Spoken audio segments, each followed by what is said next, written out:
मैं विवेक एक बार फिर से अपने YouTube channel stock trading technique पर आपका हार्दिक स्वागत करता हूं। दोस्तों, आज का सेशन तो बहुत ही वॉलेटाइल रहा। हमने बहुत उतार चढ़ाव देखे क्योंकि आज की एक्सपायरी भी थी और जैसी उम्मीद थी बिल्कुल मार्केट ने उसी तरीके से बिहेव किया। और अगर आपने मेरी वीडियो को देखा होगा, पिछली वीडियो जो मैंने उसके अंदर आपके साथ टारगेट्स डिसाइड किए थे, उस वीडियो को देखकर आज की मार्केट सेशन को कंपेयर कर लीजिएगा और बिल्कुल मायूसी आपको हाथ नहीं लगेगी। कल के लिए यानी 30 अक्टूबर के लिए क्या पॉसिबिलिटीज़ बनती है, चलिए एक बार उसको देखते हैं। हिंदुस्तान पेट्रोलियम अच्छी बड़ी क्लोजिंग देखने को मिली, तकरीबन 5% की अपसाइड की मूव देखने को मिली। रीज़न ये था, अच्छे शॉर्ट्स बने हुए थे, उसको कवर किया और क्लोजिंग हायर साइड पर आई। ट्रेंड इसका ऑलरेडी पॉजिटिव था। कल की वीडियो में मैंने कहा भी था कि हम इसको शॉर्ट नहीं करेंगे क्योंकि ऑलरेडी ये ओवरसोल्ड पोजीशन में ट्रेड कर रहा है। हाँ, साइडवाइज होके बैठ सकते थे और क्लोजिंग जैसे आई, हमारी उम्मीद इन्हीं प्राइसेस के ऊपर बाइंग करने की थी, तो बिल्कुल आप बाइंग करके चल सकते हैं। स्टॉप लॉस लीजिए 175 का, जहां क्लोज हुए हैं अगर वहां भी ओपनिंग या उसके ऊपर की ओपनिंग आती है 10 से 15 मिनट देखिएगा और फिर बाइंग करके चलिएगा। टारगेट 183 जो रिसेंटली 2 बार टच हुए वो फिर से आपको देखने को मिलेंगे। शॉर्ट साइड पर मत सोचिएगा। आईटीसी ने देखिए आज की जो क्लोजिंग दिखाई है, मेरी अपनी पोजीशन होने के बावजूद भी मैं इतना नीचे की इसके अंदर क्लोजिंग नहीं मान रहा था क्योंकि ऑलरेडी ये स्टॉक बहुत ही ज़्यादा क्रैक्ट हो चुका था और मैं 165 के नीचे की क्लोजिंग की उम्मीद बिल्कुल नहीं कर रहा था। मेरी अपनी पोजीशन भी 167.50 के ऊपर है इस स्टॉक के अंदर, तो मैंने तो खैर रोल ओवर किया, अगले नवंबर सीरीज़ में रोल ओवर कर लिया मैंने। लेकिन अब यहाँ से क्या पॉसिबिलिटी बनती है, देखिए ऑलरेडी ओवरसोल्ड था, लेकिन जैसी आज की क्लोजिंग आई है मुझे बहुत घबराहट हो रही है कि अब ये स्टॉक कहीं 158 की तरफ ना चला जाए। रीज़न मुझे भी घबराहट होनी बनती है क्योंकि मेरी अपनी पोजीशन भी इसके अंदर ऑलरेडी है। तो नीचे के टारगेट मैंने लगा दिए। क्लोजिंग बहुत वीक साइड पर आई है, ट्रेंड ऑलरेडी वीक था, लेकिन एक चीज़ मुझे बस अच्छी ये लगती है कि ये ओवरसोल्ड जोन में है, तो हो सकता है कि उस वजह से एक जंप देखा जाए, लेकिन ट्रेंड और वीक हो गया है आज की क्लोजिंग जैसे आई है। तो जो मेरी सोच है उसके विपरीत ये स्टॉक चला है, लेकिन यहाँ पर मुझे आपके साथ अपना रियल ओपिनियन आपके साथ शेयर करना बनता है। 165 के स्टॉप लॉस के साथ आप अब शॉर्ट पोजीशन और कैरी कर सकते हैं क्योंकि ट्रेंड क्लोजिंग बहुत वीकर साइड पर आई है। कल अगर हम 164 से नीचे ही ओपन हुए जहाँ की आज क्लोजिंग आई है, 10 से 15 मिनट देखिएगा, फ्रेश शॉट बन सकती है केवल 165 के स्टॉप लॉस के साथ।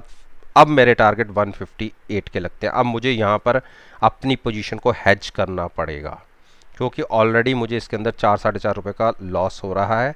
अब मुझे अपनी यहाँ से, क्योंकि इसने 165 ब्रेक करके क्लोजिंग दी है, तो मुझे हेज करना बनता है।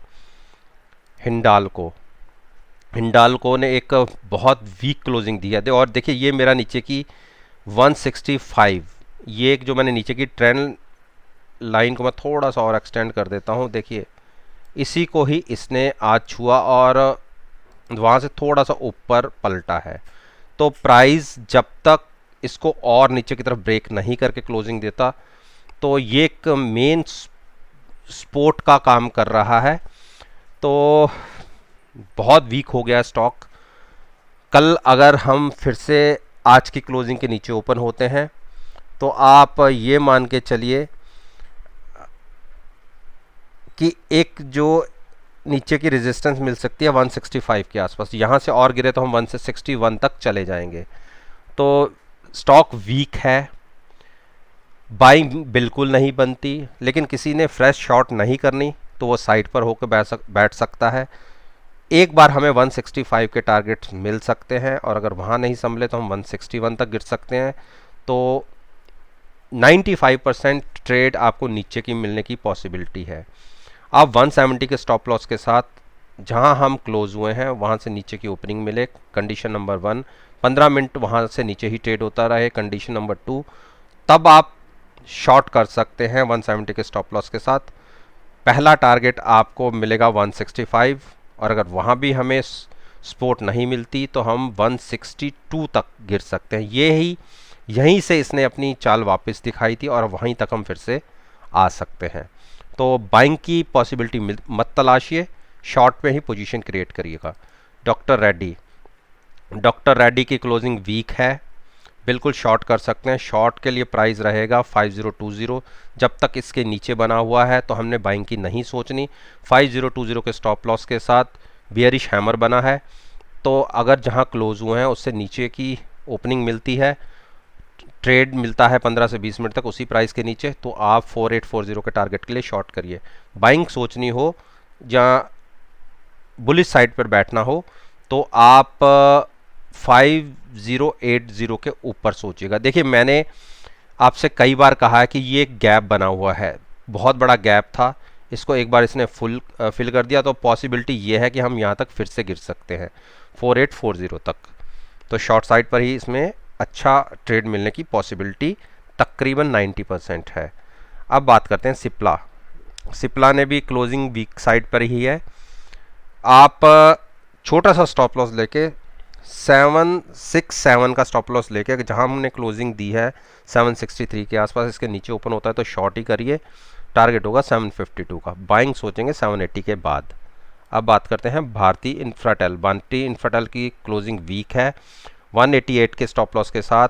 जहां हमने क्लोजिंग दी है उसके नीचे ओपन और ट्रेड हमें मिलता रहे 15 से 20 मिनट तक, तो हम शॉर्ट की पोजीशन क्रिएट कर सकते हैं 172 के टारगेट के लिए। लेकिन अगर 188 के ऊपर स्टॉक ओपन होता है या क्रॉस कर जाता है तो अपनी शॉर्ट पोजीशन से एग्जिट हो जाइएगा। अब बात करते हैं भारती की क्लोजिंग अच्छी क्लोजिंग है। जब तक ये 425 के ऊपर बना हुआ है तो शॉर्ट की मत सोचिएगा। इतने बड़े फॉल के बाद एक जंप बनता है और मेरा जो टारगेट था 497 का, देखिए 2 दिन पहले इसने तकरीबन उसके आसपास तक गया और वहाँ से कितना बड़ा फिर से फॉल देखा गया। देखिए, अब इसका ट्रेंड पॉजिटिव साइड पर है, इसको शॉर्ट करने की गलती मत करिएगा। तो किसी भी डिक पे ऊपर देखिए 450 के आसपास की क्लोजिंग आई है, आप 436 के स्टॉप लॉस के साथ बाइंग करके चल सकते हैं। टारगेट 500 के होंगे। अच्छा बड़ा जंप अभी भी उम्मीद कर रहा हूं मैं, ओवर सोल्ड जोन के अंदर था, बड़ा बाउंस उम्मीद कर रहा हूं, जैसे आपको 2 दिन पहले देखने को मिला। 500 तक के टारगेट हम फिर से देख सकते हैं। बजाज फाइनेंस की क्लोजिंग ठीक है, क्लोजिंग जब तक 3330 के ऊपर बना हुआ है तो आप चिंता मत कीजिए। इसी का स्टॉप लॉस लेके जहां हमने क्लोजिंग दी है उसके ऊपर ही अगर बना हो रहता है तो आप बाइंग करके चल सकते हैं 3470 के टारगेट के साथ। लेकिन अगर 3330 के नीचे की क्लोजिंग हमें मिलती है तो ही हम शॉर्ट साइड पर अपनी पोजीशन क्रिएट करेंगे, तब तक नहीं। बाइंग नहीं करने जाते तो कोई बात नहीं, लेकिन शॉर्ट भी इन पोजीशंस पे मत करिएगा। अभी पॉजिटिव ट्रेंड में है, स्टॉक ने 2 जो अच्छे इंडिकेटर्स हैं उसको होल्ड किया है इतने बड़ी नेगेटिव आज की मार्केट फॉल के बाद भी, तो इसलिए इसको शॉर्ट करने की गलती मत कीजिएगा। बाइंग बनती है बिल्कुल, जो मैंने आपको पीछे बता दिया है। अब बात कर लेते हैं अरविंदो फार्मा की क्लोजिंग बहुत वीक है और बिल्कुल सेल कर सकते हैं। जो मेरे 772 के टारगेट थे आज के दिन में अचीव हो गए। देखिए, अब मेरा टारगेट नीचे का 717 का है, जिसके लिए ये कंटिन्यू हो सकता है, तो आप स्टॉप लॉस लीजिए 772 का टारगेट या 775 का टारगेट लीजिए। और अगर हम नीचे ओपन होते हैं, आज की क्लोजिंग आई है तकरीबन 768 की, उसके नीचे ओपन हो जाते हैं, 10 से 15 मिनट ट्रेड करना शुरू करते हैं तो आप शॉर्ट पोजीशन क्रिएट कर सकते हैं। अच्छी बड़ी मूव नीचे की तरफ आपको 720 तक की देखने को मिल सकती है। बाइंग बिल्कुल मत करिएगा, बाइंग करिएगा 815 के ऊपर की क्लोजिंग पे। अब हम बात करते हैं अंबुजा ने आज फिर से, अंबुजा एक ऐसा स्टॉक है जिसने मेरी सोच के विपरीत काम किया है। इतने दिनों तक ये ओवरबॉट जोन के अंदर बना हुआ है और देखिए, मैंने जैसे 250 की कॉल के साथ इसको सेल करवाया था, 2 दिन तो मुझे ट्रेड हमें नीचे को देखने को मिले, लेकिन फिर से ये अपने 254 के टारगेट के ऊपर आ जाता है। तो इसने मुझे बार बार गलत साबित किया है, लेकिन मैंने अपनी पोजीशन कॉल के साथ ही शॉर्ट में कन्वर्ट कर रखी है। मैं नेकेड पोजीशन कभी ट्रेड नहीं करता, विद हैजिंग ट्रेड करता हूं, विद मिनिमम रिस्क और मैक्सिमम रिवॉर्ड की स्ट्रेटजी के साथ। ओवर बॉट जोन में होने की वजह से मैं इस पे बेयरिश हूं। स्टॉक अच्छा है, अप ट्रेंड में है, इसीलिए मैं आरएसआई ओवर बॉट होने की वजह से ही मैं इसमें शॉर्ट पोजीशन क्रिएट कर रखी है। तो दोस्तों, उम्मीद करता हूं कि मेरी इस वीडियो को आपको पसंद आई होगी, और अगर आपको कोई अच्छी इन्फॉर्मेशन मिली है तो आप मेरे वीडियो को लाइक कीजिए, शेयर कीजिए, और साथ में साथ में बेल आइकन का बटन प्रेस करना मत भूलिएगा। तो चलिए, इसी बात के साथ मैं आपसे विदा लेता हूं और एक नई वीडियो के साथ फिर से आपके सामने आऊंगा। तब तक के लिए धन्यवाद, टेक केयर।